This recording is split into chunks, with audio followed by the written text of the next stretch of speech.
الحمد لله رب العالمين والعاقبة للمتقين ولا عدوان إلا على الظالمين والصلاة والسلام على سيد الأنبياء المرسلين نبينا وحبيبنا وإمامنا وقدوتنا وقائدنا محمد بن عبد الله وعلى آله وصحبه ومن تبعهم بإحسان إلى يوم الدين أما بعد أهلا سهلا مرحبا بكم আমাদের রিয়াদস্থ রবা ইসলামিক দাওয়া সেন্টার কর্তৃক আয়োজিত দীর্ঘ পড়ায় আমরা 3 মাস থেকে 3.5 মাস আমরা লেভেল 1-এ এটা লেভেল ভিত্তিক সিলেবাস ভিত্তিক একটি ক্লাস, যেটি ইনশাল্লাহ আমরা আজকে আমাদের এই লেভেলের এই টার্মের আজকে শেষ ক্লাস। আগামী সপ্তাহে ইনশাল্লাহ আমরা এটা পরীক্ষা দিব।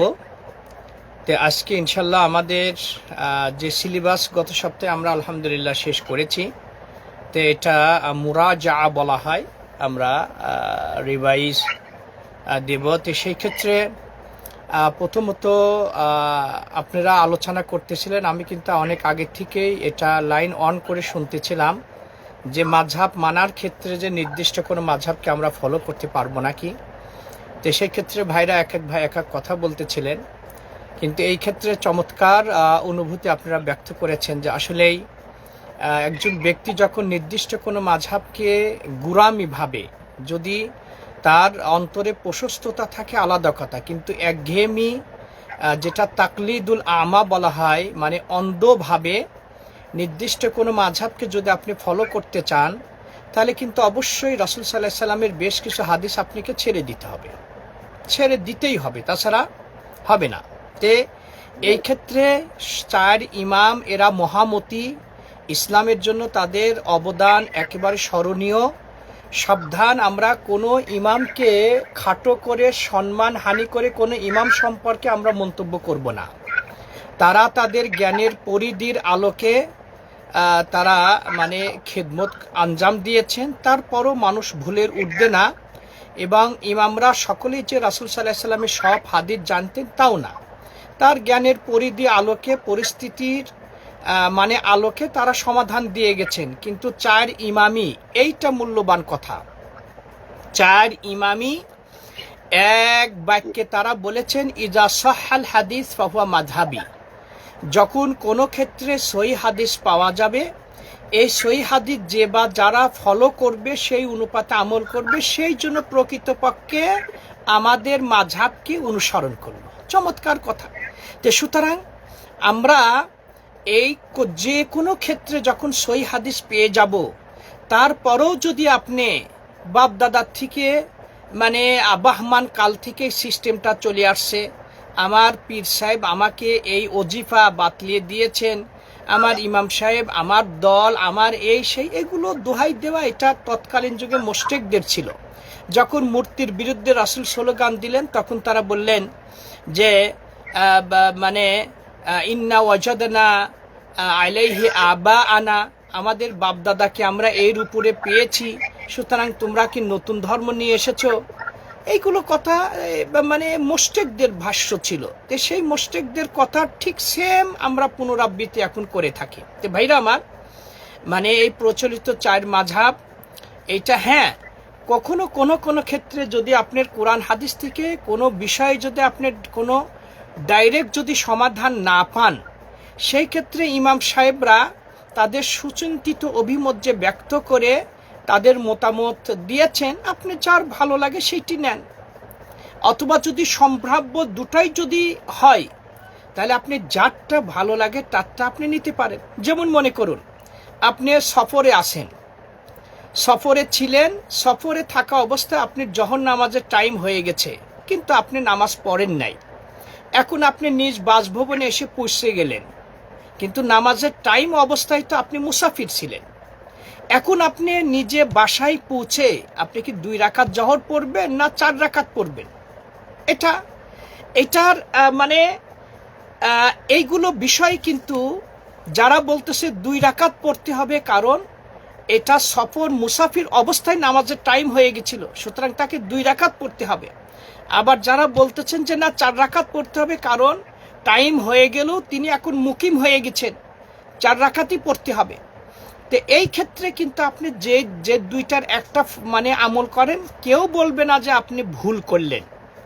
তবে সতর্কতামূলক যদি আপনি 4 রাকাত পড়েন, 4 রাকাতের মধ্যে কিন্তু 2 রাকাত এসে যাচ্ছে। তো সুতরাং এই ক্ষেত্রে 4 রাকাত পড়াটাই যুক্তিযুক্ত। কিন্তু তারপরও যদি 2 রাকাত ওইটার আলোকে আপনি পড়েন, তাহলে নিশ্চয় কেউ আপনাকে ভুল। কোনো মহিলা আপনাকে প্রশ্ন করলো যে শেখ, আমি রমজান মাসে সমস্ত রোজা রাখতে চাই, আমি মানে আমার যে আল্লাহর বান্দিদের স্বাভাবিক নেচার বা নিয়ম অনুপাতে যে মাসিক ঋতুস্রাব হয়, আমি এই প্রাকৃতিক মেডিসিনের মাধ্যমে আমি এটা বন্ধ রেখে আমি ইবাদত করব। আচ্ছা, এই মাসালা এখন আপনাকে জিজ্ঞাসা করব, এখন আপনি কি সমাধান দিবেন? এই ক্ষেত্রে উলামায়ে কেরাম তারা বলেছেন যে যদি, অথবা বিশেষ করে হজের প্যাকেজে যারা হজ করতে আসে, নির্দিষ্ট একটা প্যাকেজ থাকে, তাদের নির্দিষ্ট শিডিউল থাকে। আবার ওই সময় দেখা যায় যে মানে 40 দিনের 30 দিনের প্যাকেজ, তাহলে অবশ্যই এই মানে প্রত্যেক মাসে যাদের নিয়মিত মাসিক হবেই। কিন্তু এই মাসিক হওয়ার দরুনে কিন্তু বেশ কিছু ইবাদত আপনি করতে পারবেন না। সেই ক্ষেত্রে আপনি যে দলের সঙ্গে এসেছেন, যে গ্রুপের সঙ্গে আপনার এই গ্রুপ চেঞ্জ হয়ে যাবে, নানান সমস্যা থাকতে পারে। তাহলে এই সমস্ত প্রেক্ষাপটে কেউ যদি এই মেডিসিনের সাহায্যে যদি সাময়িকভাবে এই মাসে যদি রক্ত বন্ধ করতে চায়, তাহলে কি এটা করার নিয়ম আছে কি না? এই প্রশ্ন কোনো সাহাবী রাসূলকে করেন নাই, কারণ তখন হচ্ছে মেডিসিনই তৈরি হয় নাই।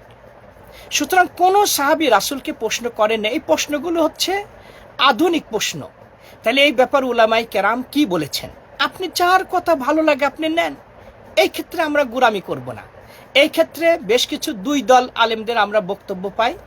বলছে যে একদল আলেম বলতেছে যে যেহেতু সমাধান এসে গেছে, যে রাসূল সাল্লাল্লাহু আলাইহি ওয়াসাল্লাম বলেছেন যে মাসিক হলে তারা নামাজ থেকে বিরত থাকবে, নামাজ পড়বে না, রোজা করবে না। তবে এই নামাজগুলো তাকে কাজা আদায় করার প্রয়োজন নাই, কিন্তু রোজা কাজা আদায় করতে হবে পরবর্তীতে। সমাধান শেষ। আর এক দল বলতেছে যে এই ইবাদত থেকে বিরত থাকার মেন কারণ হচ্ছে দূষিত এই নাপাক রক্ত নির্গত হওয়া, এই নাপাক ব্লাড যাতে বের হচ্ছে, এই কারণেই মূলত তাকে ইবাদত মানে থেকে বিরত থাকতে হবে।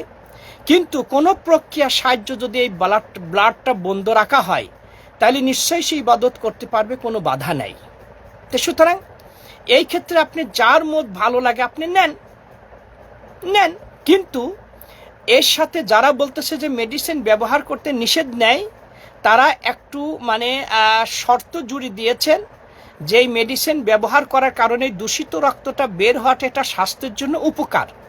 তো সুতরাং এই ক্ষেত্রে একটা স্পেশালিস্ট গাইনি ডাক্তারের শরণাপন্ন হয়ে যে আমি এই প্রেক্ষাপটে মেডিসিনের সাহায্যে আমার ব্লাডটা এই মাসে বন্ধ রাখতে পারছি, আমার মারাত্মক কোনো শারীরিক ক্ষতি হওয়ার সম্ভাবনা আছে নাকি, তো একটা স্পেশালিস্ট গাইনি ডাক্তারের শরণাপন্ন হয়ে আপনি তার পরামর্শ নেবেন। পরামর্শ নিয়ে সে বলছে যে না, তাহলে কোনো সমস্যা নাই, আপনি কোনো নির্দ্বিধায় আপনি মেডিসিন ব্যবহার করে আপনি রমজানের সমস্ত রোজা রাখেন, আপনার হজের সমস্ত কার্যাবলী আপনি পালন করেন, কোনো সমস্যা নেই। তো সুতরাং এই বিষয়গুলো আমাদেরকে জানতে হবে। কিন্তু যেইখানে রাসূল বলেছেন যে 1 রাকাত বিতির পড়া যায়, ইমাম আবু হানিফা বলছে 1 রাকাত বিতির পড়া চলবে না। তাহলে এই ক্ষেত্রে আপনি রাসূলের হাদিসে বৃদ্ধ আঙ্গুল দেখিয়ে আপনি ইমাম সাহেবের কথাটাকে বড় মকরম নো, এইটা নিষেধ। রাসূল মানে নিজে আয়েশাকে বললেন আমার পূর্বে মারা গেলে আমি তোমাকে গোসল দেব। আলী রাদিয়াল্লাহু তাআলা তার স্ত্রী ফাতেমাকে গোসল দিলেন। আবু বকর রাদিয়াল্লাহু তাআলা কে তার স্ত্রী আসমা গোসল দিলেন। সব পেয়ে যাচ্ছি। এখন আপনার মাযহাব বলছে যে না, স্ত্রী মারা গেলে স্বামী তাকে দেখতে পারবে না, আর গোসল দেওয়া তো দূরের কথা। নো, আপনি এটাই গোঁড়ামি ভাব পোষণ করতে পারবেন না ভাই। রাসূলের কথার উপর আপনি কারোর কথাকে অগ্রাধিকার দিতে পারেন না, সাহাবীর কথার উপর আপনি কারোর কথাকে অগ্রাধিকার দিতে পারেন না। রাসূল সাল্লাল্লাহু আলাইহি ওয়াসাল্লাম বলছেন যে দুগ্ধপোষ্য সন্তান, যে বাচ্চারা শুধু দুধ পান করেই থাকে, 1 বছর 1.5 বছর 5 মাস 6 মাসের শিশু, পুত্র সন্তানকে কোলে নিয়েছেন, পিশাব করে দিল, তাহলে সেই ক্ষেত্রে আপনি হাতে পানি নিয়ে শুধু হচ্ছে আপনার শরীরে পোশাকে ছিটে দেন। আপনি পানি নিলেন, এই পানি নিয়ে পানি নিয়ে আপনি ছিটি দিলেন এইভাবে, পানি নিয়ে আপনি পানিটা ছিটি দিলেন, হয়ে যাবে। আপনি একবারে কোনো মনে খুঁতখুঁতি অসুয়াশা কিছুই রাখবেন না। পক্ষান্তরে যদি কন্যা সন্তান হয়, আপনি কোলে নিলেন, পিশাব করে দিল, তাহলে আপনার পোশাকটা ধুতে হবে। এখন আপনি বলতেছেন যে না, এটা হানাফি মাযহাব বলতেছে পুত্র কন্যা সন্তান একই, তাকে সম্পূর্ণ ধুতি হবে। নো, এটা রাসূল বলেছেন, রাসূলের কথার উপরে হ্যাঁ আপনার এটা আত্মতৃপ্তির জন্য আপনি করতে পারেন, কিন্তু যেটা সমাধান এসেছে, কোনো আমি পুত্র সন্তানকে কোলে নিলাম, পিশাব করে দিল, আমি পানি ছিটিয়ে দিয়ে রাসূলের হাদিস অনুপাতে আমি এবার নামাজ পড়লাম, আপনি আমার নামাজ হলো না, আপনি পবিত্রতা অর্জন করলেন না, এই ফতোয়া দেওয়া অধিকার আপনি নেই। আপনি রাসূলের হাদিসকে এইভাবে উপেক্ষা করার অধিকার আপনি দেওয়া হয় নাই। পায়ে এই যে মোজা মাসে করা বলতেছে যে চামড়ার মোজা ছাড়া মোজার উপর মাসে করা চলবে না। নো, 10 জন সাহাবীর থেকে স্পষ্টভাবে এসেছে তারা কাপড়ের মোজাতে মাসে করেছেন। অসংখ্য উলামায়ে কেরাম এটা এজমা হয়ে গেছে পড়াই যে এই মোজার উপরে মাসে করা যায়, চামড়ার মোজা ছাড়াও। এখন আপনি কোন শীতের মধ্যে এত কষ্ট হচ্ছে, আপনি মোজার উপরে মাসে করতেই চান না, বা যে মোজার উপর মাসে করে আপনি তার ব্যাপারে বিরূপ মন্তব্য করেন, বিরূপ ধারণা পোষণ করেন যে হেমিয়ায় মোজার উপর মাসে করলে মনে হয় এর অজু হলো না। না, আপনি শয়তানি ওয়াসওয়াসা আপনার মধ্যে কাজ করছে। আপনি এরকম চিন্তা ভাবনা করে রাসূলের হাদিসকে আপনি উপেক্ষা করলেন। সুতরাং ইসলামটা সহজ, ওমা জাআলা আলাইকুম ফিদ-দীনি মিন হারাজ, আমি এখানে কোনো সংকীর্ণতা রাখি নাই। সুতরাং এইগুলো কিছু কিছু বিষয় আছে যে মানুষ এটা মানে গুরামি ভাব পোষণ করতে যায় আজকে এই মাযহাবে। জোরে আমিন বলা, আস্তে আমিন বলা, দেখতে হবে ভাই কোনটা সহি। হ্যাঁ, যেগুলো আছে মানে মৌলিক বিষয় না, আপনি নামাজে যদি আস্তে আমিন বলেন আপনি নামাজ বাতিল হয়ে গেলে এই ফতোয়া আমরা দিই না ভাই, যে দিলি পারে সে গণ্ডমূর্খ। কিন্তু আপনাকে এখানে চিন্তা করতে হবে যে রাসূলের যুগে মসজিদটা কিন্তু পাকা ছিল না, এই খড়খুঁটা দিয়ে খেজুরের এই শাখা প্রশাখা দিয়েই মসজিদ, কাঠ দিয়েই মসজিদ তৈরি করা হতো। এত সত্ত্বেও সাহাবীরা বলছেন যে রাসূল যখন ওয়ালাদ দল্লিন বলতেন আমরা এত জোরে আমিন বলতাম মসজিদটা গুঞ্জরিত হয়ে উঠত। ইরতাজ্জু বিহিল মসজিদ, মসজিদটা গুম গুম করে আওয়াজে গুঞ্জরিত হয়ে উঠত। কেন ভাই, কেন আপনি জোরে আমিন বলাতে আপনার শরীরে জ্বালা পোড়া হচ্ছে কেন? আপনি কেন আমাকে মসজিদ থেকে বের করে দিচ্ছেন মিয়া সাহেব? আপনি গণ্ডমূর্খ ইমাম। আমি তো আপনাকে বলতে পারি যে ইহুদিরা মুসলমানদের দুটো আমল দেখে শরীরে জ্বালা পোড়া শুরু হয়, এক হচ্ছে আমিন বলাতে, আর একটা হচ্ছে এই সালাম দেওয়াতে। আমার আমিনে যদি আপনি জ্বালা পোড়া শুরু হয় মিয়া, আপনি ইহুদির দোসর, আপনি ইহুদির পক্ষে কথা বলছেন মিয়া। আপনি সব ক্ষেত্রেই মাযহাবের গোরামি ভাব জেনে বুঝে আপনাকে করতে হবে মিয়া সাহেব। সুতরাং এইগুলো আমাদেরকে অনুধাবন করতে হবে। এই সংকীর্ণ মনোভাব অন্তর থেকে ডিলিট করে আসুন আমরা সকলেই এই ব্যাপারে একমত হই। কিয়ামতের দিনে ইমাম আবু হানিফা আমার সুপারিশ করবে না ভাইরা আমার, অমুক করবে না, আমার সুপারিশ করবে বিশ্বনবী মুহাম্মদ সাল্লাল্লাহু আলাইহি সাল্লাম। ইমাম আবু হানিফা বলেন নাই যে রাসূলের কথা ছেড়ে দিয়ে তোমরা আমার কথা মানো, নো, বলেন নাই, উনি এই কথা বলেন নাই। আপনি তার মানে এই গুরামি ভাব হয়ে আপনি নিজের পক্ষ থেকে এটা মানুষের উপর চাপিয়ে দিচ্ছেন। ওনারা এই সংকীর্ণ আপনার মতন এই সংকীর্ণ অন্ধবিশ্বাসী তারা ছিলেন না। সুতরাং এগুলো একটু ভাবার বিষয় ভাইরা আমার। যেখানে রাসূল এসে বলেছেন সেটা আমরা পালন করব। এক বৈঠকে স্ত্রীকে তোরে তালাক দিলাম, তোরে 100 তালাক দিলাম, রাসূল বলছে এক তালাক হবে। মিয়া সাহেব আপনি তালাকের মাসালা লিয়ার জন্য আমাদের কাছে আসেন, আর আপনি অন্য মাসালা আপনি ইমাম আবু হানিফার অন্ধ অনুসরণ করবেন, হবে না। আপনি সুবিধা মতন ফতোয়া নিবেন, হবে না। আপনাকে সব ক্ষেত্রে রাসূলের। সুতরাং এইগুলো যারা তালাকের সমাধান দেন আলেমদেরকে, সহি আকীদার আলেমদেরকে বলবো বুঝে ওই মিয়াকে ওয়াদা করবেন, মিয়া শুধু আপনি তালাকের ফতোয়া নিলে চলবে না, সব ফতোয়া আপনাকে রাসূলের হাদিস অনুপাতে চলতে হবে। তবে আপনার স্ত্রীকে আপনি এক তালাক হিসাবে গণ্য করে স্ত্রীকে ফেরত নিতে পারবেন। আপনি শুধু এইটা মানে মাসালা নিলেন আর সব মাসলাক আপনি রাসূলের হাদিস উপেক্ষা করে অন্ধবিশ্বাস করে আপনি এই একটা নির্দিষ্ট ব্যক্তিকে অনুসরণ করবেন, হবে না। সুতরাং এইগুলো হচ্ছে বুঝতে হবে। এক কথায় ভাইরা আমার, আমাদের অন্তরে এই অনুভূতি সৃষ্টি করতে হবে, কল আল্লাহ কল রাসূল।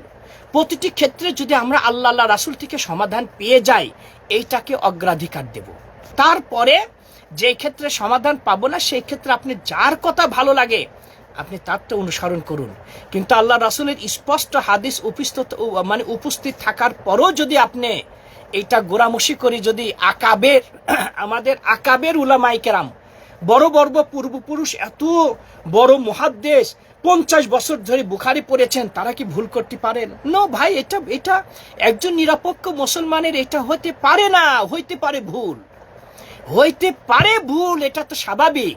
ইমাম মালিক রাহিমাহুল্লাহ যেই মেম্বারে দাঁড়িয়ে রাসূল খুতবা দিতেন, এই মেম্বারে দাঁড়িয়ে ইমাম মালিক বলছেন, ইমামুল দারুল হিজরা মিয়া সাহেব, ইমাম জ্ঞানের ভান্ডার, বলছেন মা মিন আহাদিন ইল্লা ওয়া ইউখাযু মিন কওলিহি ওয়া ইউরাদ্দু আলাইহি ইল্লা সাহিবে হাদাল কবর।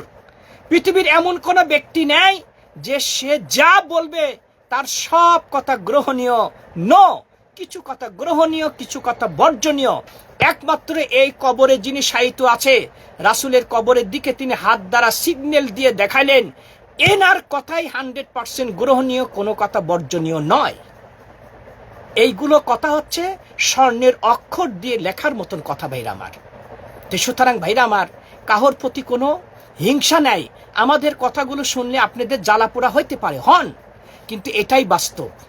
সঠিকভাবে আপনি সূক্ষ্ম মস্তিষ্কে নিরপেক্ষ চিন্তা ভাবনা নিয়ে কথাগুলো আপনি গবেষণা করবেন, সঠিকটা পেয়ে যাবেন। এটা অন্তরটাকে সংকীর্ণ মনোভাব দূর করে অন্তরটা ব্রড মাইন্ডের অধিকার হয়ে এই চিন্তায় ধারা আমাদেরকে ফিরে আসতে হবে, আল্লাহ আল্লাহ রাসূলের কথার উপরে কার কথাকে আমি অগ্রাধিকার দেব না। বাস ফালা ওয়ারাব্বিকা লা ইউমিনুন হাত্তা ইউহাক্কিমুকা ফীমা শাজারা বাইনাহুম সুম্মা লা ইয়াজিদু ফি আনফুসিহিম হারাজাম মিম্মা কাদাইতা ওয়া ইউসাল্লিমু তাসলিমা ওয়া মা কানা লিমুমিনিন ওয়ালা মুমিনাতিন। আরে কোরআনের কথা, কোন মুমিন নরনারীর জন্য এটা উচিত নয়। ওয়া মা কানা লিমুমিনিন ওয়ালা মুমিনাতিন ইযা কাদাল্লাহু ওয়া রাসূলুহু আমরা আইয়াকুনা লাহুমুল খিয়ারাতু মিন আমরি। কোন মুমিন নরনারীর জন্য এটা উচিত নয় যে আল্লাহ রাসূলের আদেশ যখন তার কাছে এসে যাবে, আল্লাহ রাসূলের পক্ষ থেকে যদি কোনো বিধিবিধান তার কাছে এসে যায়, সেটা কি উপেক্ষা করে তারা কোনো ব্যক্তির কথাকে আল্লাহ রাসূলের কথার উপর অগ্রাধিকার দিবে, খেয়াল খুশি অনুপাতে যা ইচ্ছা তাই করবে? এটা কোনো মুমিন নরনারীর উচিত নয়, আল্লাহর কথা। সুতরাং ভাইরা আমার, আল্লাহে এখন সময় এসেছে আর ওইভাবে গজামিল গুরামি ভাব, ওই ধাক্কি দিয়ে ওই ধোঁকাবাজের কথা চলে গেছে। এটাও চলে, ওটাও চলে, এই রকম সুযোগ এখন নাই। এখন মানুষ হচ্ছে বিচক্ষণ। এখন মাশাআল্লাহ এই চরম উন্নতির যুগে একটা আপনি ক্লিক করলে পারে রেফারেন্স সহ সব কিছু চলে আসে। ওই গজামিল, ওই ধোঁকাবাজি দেওয়ার দিন চলে গেছে। সুতরাং এইটাকে, অন্তরটাকে প্রশস্ত করে আসুন, মাঝহাবের কাছে রাখুন। মাঝহাব আপনাকে ছেড়ে দিতে বলছি না, কিন্তু মাঝহাবকে সঠিকভাবে বুঝুন। মাঝহাবের ইমামকে সঠিকভাবে তার কথাগুলো অনুধাবন করুন, তিনি কি বলেছেন এই ক্ষেত্রে। তো এইটা ভাইরা আমার, এইগুলো আমাদেরকে বুঝতে হবে। আল্লাহ আমাদেরকে সকলকে শুভবুদ্ধি দান করুন। আচ্ছা, আমাদের প্রথম যেটা আমাদের হাদিসটা কি ছিল, শিরোনামটা পড়ুন দেখি। প্রথম হাস্য উজ্জ্বল চেহারা ও প্রাঞ্জল ভাষা। আচ্ছা, চমৎকার। আমাদের এই প্রথম হাদিসটা ছিল আমাদের সিলেবাসের 14টা হাদিস। মাশাআল্লাহ, 14টা হাদিসই অত্যন্ত দৈনন্দিন জীবনের চলার পথে আমাদের জীবনের সাথে সম্পৃক্ত, আমলের সাথে সম্পৃক্ত বিষয়। হাস্য উজ্জ্বল চেহারায় মিলিত হওয়া। আমরা মানুষের সাথে সাধারণত দৈনন্দিন মিলিত হই, সাক্ষাৎ করেই থাকি। সেই ক্ষেত্রে আপনি কোনো একটা বিষয় আপনি টেনশন করছেন, আপনি মনক্ষুণ্ণ অবস্থায় ভারাক্রান্ত হৃদয় আছে, হয়তো মানুষের মন মানসিকতা সবসময় একরকম থাকে না। একটা ব্যাড নিউজ আসলো, আপনি টেনশন হতে পারে। কিন্তু তারপরও আমি যখন কোনো মুসলমানের সঙ্গে সাক্ষাৎ করব, আমি ওই গাম্ভীর্য চেহারা নিয়ে, আমার একেবারে ওই চিন্তিত চেহারা নিয়ে আমি মানে তার সাথে মিলিত হব না। হাস্যোজ্জ্বল মুস্কি হাসি দিয়ে আমি তার সাথে মিলিত হব। এরপরে আপনি সমস্যাগুলি এক এক বলুন যে ভাই দোয়া করুন, একটা সমস্যায় আছি, শত্রুরা ভয় দেখাচ্ছে, এই সেই পরে বলুন। কিন্তু অ্যাট ফার্স্ট আমি যখন ভাইয়ের সাথে সাক্ষাৎ করব, হাস্যোজ্জ্বল চেহারায় যখন মিলিত হব, তখন একটা সৎকার নেকি আমি পেয়ে যাব। তো এই জন্য রাসূল সাল্লাল্লাহু আলাইহি ওয়াসাল্লাম বলছেন, লা তাহকিরান্না মিনাল মা'রুফি শাইআ ওয়ালাউ আন তালকা আখাকা বিওয়াজহিন তালকা, যে কোনো ভালো কাজকে তোমরা ছোট করে দেখবা না, সেটা যদিও মানে তোমার কোনো ভাইয়ের সাথে হাস্যোজ্জ্বল চেহারায় মিলিত হওয়াটা হোক না কেন। এই হাদিসের বর্ণনাকারী আবু যর গেফারি বিশিষ্ট সাহাবী, তিনি বলা হয় তৃতীয় অথবা চতুর্থ মুসলমান হয়েছিলেন। প্রথম দিকে যারা মুসলমান হয়েছিলেন তার মধ্যে আবু যর গেফারি রাদিয়াল্লাহু তাআলা আনহু, তিনি মুসলমান হওয়ার সময় বেশ কয়েকদিন তিনি মক্কাতে শুধু খালি মানে রাসূলের সন্ধানে ছিলেন, কারণ এই পৌত্তলিকতা মুশরিকদের প্রভাব প্রতিপত্তি সেখানে। আবু যর গেফারি বলছে যে দীর্ঘ সময় আমি ম্যাক্সিমাম সময় দিনে রাতে শুধু জমজমের পানি পান করেছিলাম, কিন্তু আমার শরীরটা দেখলাম যে আমার আগের থেকে শরীরের ওজন বেড়ে গেছে। সুবহানাল্লাহ। মা ও জমজম লিমা শুরিবালাহু, মানে তাআমু তুমিন ওয়া শিফাউ সুকমিন, যে এটা ক্ষুধা নিবারণ করে এবং রোগ নিরাময় করে, আরোগ্য দান করে। এই জমজমের পানির মধ্যে আরোগ্য নিহিত রয়েছে, এবং আপনি যেই উদ্দেশ্যে পান করবেন আল্লাহ আপনি সেটি পূরণ করবেন। হ্যাঁ সাদিকুল, দ্বিতীয় হাদিস, খালি শিরোনাম পড়ুন। কল্যাণের পথে কল্যাণকারীর মতোই। হাদিসটা মানে আবু হুরায়রা রাদিয়াল্লাহু আনহু হাদিস বলা। আচ্ছা, আমাদের দ্বিতীয় হাদিসের শিরোনাম হচ্ছে কল্যাণের পথে পথ প্রদর্শনকারী কল্যাণকারীর মতোই নেকি পাবে। হ্যাঁ, আপনি মানুষকে নামাজের কথা বলবেন, সময় পেলেই ভাইরা আমার চোখের সম্মুখে কেউ যদি হাদিস বিরোধী আমল করে, সেইখানে যদি মানে হেকমত অবলম্বন করে যদি সঠিক মেসেজটা তাকে পৌঁছানোর যদি সম্ভব হয়, বলবেন। কুল্লু মারুফিন সাদাকা, প্রত্যেক ভালো কাজ মানুষকে বলবেন, এটা সৎকার নেকি পাবেন। সুতরাং মান দাল্লা আলা খায়ের ফালাহু আজরু মিসলু ফাইলি, কেউ যদি কাউকে ভালো কথা যদি বাতলিয়ে দেয়, তাহলে পারে যে বা যারা যত লোক এই ভালোটা অনুসরণ করবে নেকি পাবেন। আপনি মারা গেছেন, একজন লোক নামাজ পড়তো না, আপনি টার্গেট করেছেন, সেটা আপনি নিয়ারেস্ট কোনো ব্যক্তি হইতে পারে, আপনার কথা অনুপাতে সে নামাজ পড়লো, মৃত্যুর আগ পর্যন্ত যত নামাজ পড়বে ও যে নেকি পাবে, আল্লাহ আপনার আমল নামে সেই নেকি দান করবে। ও মারা গেছে, আবার আরেকজনকে বলেছে, যত লোক এইভাবে পর্যায়ক্রমে, যার প্রথম মাধ্যম হচ্ছে আপনি নেকি পেতেই থাকবেন। এই জন্য আমরা নামাজ, রোজা, হজ, যাকাত, দান, এক কথায় যত ইবাদত করি, ভালো কাজ করি, এই ভালো কাজের নেকির 1% সমপরিমাণ নেকি আপনি কিন্তু রাসূলের আমল নামায় লেখা হয়ে যাচ্ছে। কারণ রাসূল সাল্লাল্লাহু আলাইহি ওয়াসাল্লামের মাধ্যমে আমরা সব কিছু বিধিবিধান পেয়েছি। এর জন্য রাসূলের নামে আলাদা কুরবানি করার দরকার নাই, রাসূলের নামে আলাদা হজ করার দরকার নাই। মিয়া সাহেব, আপনি নিজের জন্যই মানে আল্লাহর নামে নিজের পক্ষ থেকেই কুরবানি করুন। রাসূলের পক্ষ থেকে কুরবানি করে আপনি নিজেকে খুব কামিয়াবি মনে করলেন।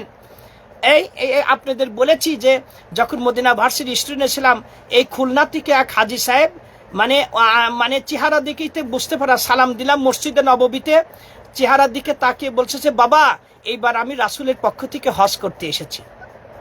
হাজী সাহেবকে বললাম, হাজী সাহেব আপনি এটা ঠিক করেন নাই। আরে মিয়া কি বলেন, আর ঠিক করে আমি রাসূলের নামে হজ করেছি, আপনি এই কথা বললেন। বলতে চলে গেল। মিয়া সাহেব, রাসূলের নামে আলাদা হজ করার দরকার নেই, আপনার নামেই হজ করেন, আপনি যে নেকি পাবেন রাসূল সাল্লাল্লাহু আলাইহি ওয়াসাল্লাম আমল নামে আপনি ওই নেকি চলে যাবে। এই জন্যই ভাইরা আমার হাদিসের দুইটা অংশ এসেছে।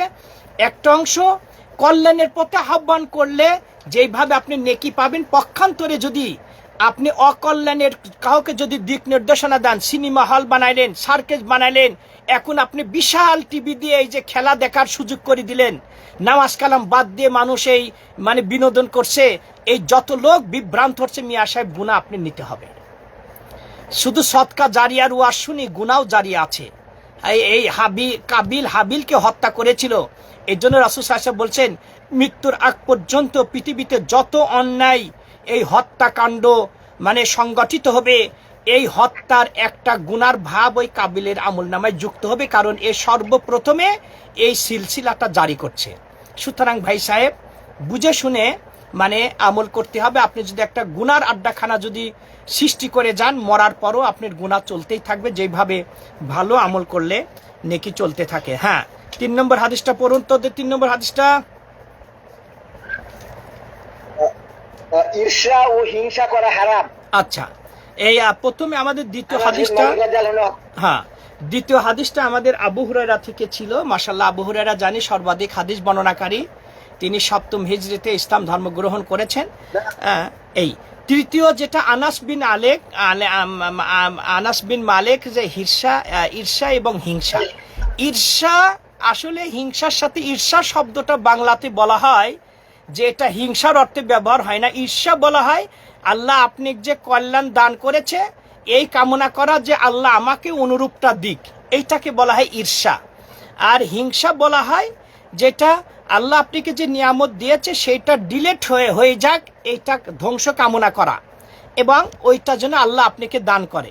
এক কথায় মানুষের ক্ষতি কামনা করাটা এটা হিংসা, আর ঈর্ষা হচ্ছে ক্ষতি কামনা না করে অনুরূপ নিয়ামত আল্লাহ যাতে আপনাকে দান করে। এখানে রাসূল সাল্লাল্লাহু আলাইহি ওয়াসাল্লাম স্পষ্ট বলেছেন যে তোমরা পরস্পরকে কাউকে ঘৃণা করবা না, হিংসা করবা না, এবং কাহর দোষ ত্রুটি অন্বেষণ করবা না। এগুলো সব কিছু পরিহার করে পরস্পর তোমরা ভাই হয়ে বসবাস করতে থাকে, এবং কোনো মুসলমানের জন্য উচিত নয় যে 3 দিনের অধিক সময় সম্পর্ক ত্যাগ করে থাকবে। এটা উচিত নয় ভাইরা আমার। এটা হিংসা বিদ্বেষ পরিহার করে আসুন আমরা নমনীয় হই। এবং এই হাদিস বর্ণনাকারী আনাস, আমরা জানি যে তিনি রাসূলের 10 বছর খিদমত করেছেন। রাসূল সাল্লাল্লাহু আলাইহি ওয়াসাল্লাম তার জন্য 3টি দোয়া করেছিলেন, এই 3টি দোয়াই আল্লাহ রাব্বুল আলামিন কবুল করেছিলেন। হ্যাঁ, 4র্থ হাদিস,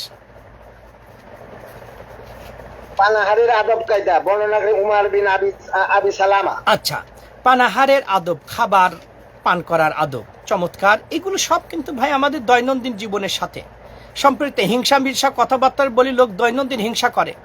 প্রত্যেক বৃহস্পতিবার সোমবার এই যে আমলনামা আল্লাহর কাছে ফেরেশতারা পেশ করে, আল্লাহ ফেরেশতাদেরকে বলেন যে 2 মুসলমান পরস্পর হিংসা বিদ্বেষ করে না, তাদেরকে অবকাশ দাও।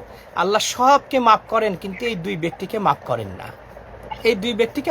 না, এই জন্য হিংসা বিশ্বের এটা পরিহার করতে ভাইরা, এই দুনিয়ার কয়েকদিন জিন্দিগি। আচ্ছা, পানাহারের আদব, আমর বিন আবি সালামা, এটা রাসূল সাল্লাল্লাহু আলাইহি সাল্লাম উম্মে সালামাকে এই সন্তান সহই বিয়ে করেছিলেন। এই জন্য এই শিশু রাসূল সাল্লাল্লাহু আলাইহি সাল্লামের বাসাতেই থাকতেন। এটা এসেছে, রাসূল একবার খাচ্ছিলেন, এই বাচ্চাদের যেটা নেশার, এসে প্লেটের এদিক সেদিক দিয়ে এক জায়গায় থেকে খাচ্ছিল। তখন রাসূল সাল্লাল্লাহু আলাইহি সাল্লাম বাচ্চাকে ধমক দিলেন না, কত তিনি বিশ্ব নবী, বাচ্চাদের সঙ্গে সুন্দর আচরণ করেছেন। ধমক না দিয়ে বললেন যে দেখো, ইয়া গুলাম সাম্মিল্লাহ অকুল বি ইয়ামিনিক অকুল মিম্মা ইয়ালিক, হে প্রিয় বাচ্চ, হে শিশু বাচ্চা, তুমি এইভাবে খাচ্ছ কেন? তুমি প্রথমে বিসমিল্লাহ বলো, ডাইন হাত দিয়ে খাও এবং তোমার সম্মুখের পশম থেকে খাও। আমরা প্রায় 14 থেকে 15টা খাবারের আদব বর্ণনা করেছি, কিন্তু সবচেয়ে একটা ন্যাস্টিক মানে কালচার আমাদের এই ক্ষেত্রে চালু আছে যে খাবার সময় সালাম দেওয়া যাবে না। এটা একবারে মানে ভুয়া কথা, এটা একবারে জাল কথা, এটা একবার বানোয়াট কথা। যে সমস্ত মূর্খরা এটা কথা বলবেন, খাওয়ার সময় বেশি করে সালাম দিবেন। যদি এই মিয়া আপনি সালাম দিলেন, এই মিয়া আপনি সালাম দেবো না কি, সব কিছু গিরগির করবেন, কথা বলছেন, সব কিছু চলবে, মিয়া সালাম দেবো না, এখানে ফেরেশতারা আছে, শান্তি বর্ষিত হোক, এইটা দেওয়া নিষেধ কিসির মিয়া, এসব জন্য ভুয়া কথা ছেড়ে দেন। এইভাবে আমরা বেশি করে এই কালচার করব যাতে মানুষেরা ভুল বুঝতে পারে। সুতরাং ভাইরা আমার, ডাইন হাত দিয়ে খাবো, বাম হাতে খাওয়া এটা হারাম, শয়তান বাম হাতে খায়, এটা আমরা খুব খেয়াল করবো। এবং বসে পানাহার করব, দাঁড়িয়ে পানাহার না করব। বিশেষ করে পান করার সময় নিঃশ্বাস যেন পান পাত্রে না যায়, এই দিকে আমরা খেয়াল করব। খাবার প্রথমে বিসমিল্লাহ, মাঝখানে ভুলে গেলে প্রথমে ভুলে গেলে বিসমিল্লাহ আউয়ালহু আখিরাহু, খাবার শেষে প্রথম কমপক্ষে আলহামদুলিল্লাহ, আর যদি ফুল দোয়াটা পড়তে পারি আলহামদুলিল্লাহিল্লাযী আতআমানি হাদা রাযাকানিহি মিন গায়রি হাওলি মিন্নি ওয়ালা কুওয়া, তাহলে আল্লাহ রাব্বুল আলামিন পূর্বের সকল গুনাহ আল্লাহ রাব্বুল আলামিন মাফ করে দিবেন। হ্যাঁ, তারপরে হাসি দেওয়ার আদব। আচ্ছা, হাসি দেওয়ার আদব। হাসি আমরা জানি যে এটা আল্লাহর পক্ষ থেকে হয়, এই জন্য হাসি দিলে আলহামদুলিল্লাহ বলতে হয়। যারা আলহামদুলিল্লাহ হাসি দেওয়ার পর যদি শোনে তাহলে শ্রোতারা ইয়ারহামুকাল্লাহ বলবে। হাসি দেওয়া সুন্নত, হাসির প্রতি উত্তরে ইয়ারহামুকাল্লাহ বলাটা ওয়াজিব হয়ে যায়। আর হাসি দেওয়ার সময় আমরা হাত দিয়ে রুমাল দিয়ে এইটা আওয়াজটা সংবরণ করার চেষ্টা করব। এবং হাই তোলার সময় এইভাবে অনেকেই করে, এটা অ্যারাবিয়ানরা কিন্তু অত্যন্ত এটা খারাপ জানে। তো সুতরাং হাই দেওয়ার সময় আমরা মুখটা সংবরণ করব, কিন্তু হাই দেওয়ার সময় লা হাওলা ওয়ালা কুওয়াতা যেটা বলে এটা কোনো আলাদা কোনো দোয়া নাই। হাইটা শয়তানের পক্ষ থেকে আসে। আর এটা হাই আসলে সাধারণত বেশি আপনি মানে খাবার খাবেন, ঘুমের ভাব আসলে, অলসতা ভাব আসলে সাধারণত হাই আসে। পক্ষান্তরে যখন আপনার হবে মানে হাসি আসবে, এটা ব্রেনটা মানে সতেজ হবে, কাজ কামের প্রতি আপনি আগ্রহভাব সৃষ্টি হবে। এক কথায় যেহেতু এটা আল্লাহর পক্ষ থেকে, এই জন্য আপনার হাসি দিলে আলহামদুলিল্লাহ বলতে হয়।